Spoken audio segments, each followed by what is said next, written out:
All right, you know how when you've got a movie coming out, and maybe this has happened to you before.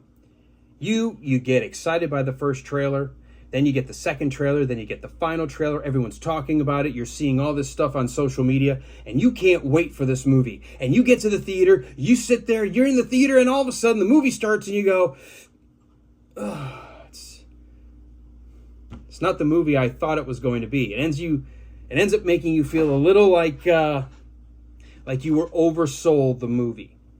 Now, sometimes it's because if the movie's kind of still okay, you just turned it into something other because you had such high expectations. You got to be careful. That's why I don't watch trailers anymore. I don't want to set such high expectations because it's a lot easier to fall short of those expectations. I believe Kamala Harris made a massive tactical error by waiting so long to do an interview. I mean, think about it. We've been waiting for 40 days. Everyone, left, right, everyone in the middle, people who love her, people who hate her, everyone in between. Everyone had an expectation, and it had been building up and building up. Why? Because she kept waiting and waiting and waiting. And so we're waiting, and we can't wait to see, with all the prep, with all the planning, with all of the steps, with all of the advisors, with everyone there trying to make it a success. This is going to have to hit it out of the park, right? That's the problem by not having done more of these. See, if she had had maybe one bad night, then you would be like, yeah, but she's done 30 other interviews. So what? But she's not done 30 other interviews. This was her interview. And she blew it. I mean, not entirely, but the expectations were so high, might as well have been blown. Let me give you an example. And it's not like she didn't have help with CNN's Dana Bash. Let me give you an example of Dana asking her a question, but then throwing in 3 possible answers, giving her a lifeline that she could use. It's the question about, you've changed your position on some things of late. What do you say to voters to try to convince them that those position changes are real, or explain why you did those position changes? Now, she could have left it at that, but didn't. She said, for example, maybe it's because of your experience. Maybe you've learned more. Or maybe you had such positions before because you were running for office, and so maybe you had to put maybe more extreme. You have to read between the lines, but she said, is it because you were running for office in the DNC primary for the presidency? Is that it? Or maybe even better yet, the third thing that Dana Bash gives her. Maybe it's not about looking back. This is who you are going forward. This is who you are. Dana Bash gave her 3 options.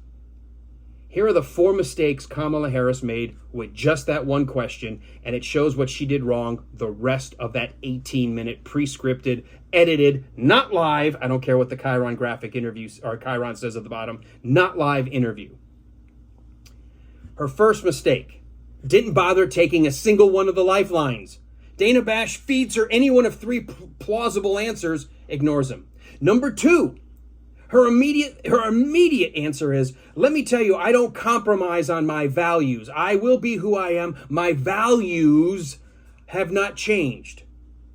Well, basically what she's told us is, whatever you're hearing in the campaign, whatever messaging you're hearing, whatever you think is a flip-flop or a change, that's not true. I'm who I was prior to running for office. She's basically told us, hey, we're lying for our campaign. We're lying to our constituents. We're lying to the American people.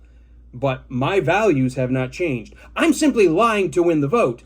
But I'm still the radical leftist, squad wannabe, far left, most liberal senator in the Senate that I always was.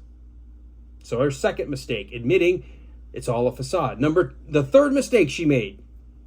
She, to use as an example, she said, let's talk about the Green New Deal. I've always supported the Green New Deal. I care about the climate. I care about the environment, and I'm not going to change on that. That's why I signed the Inflation Reduction Act.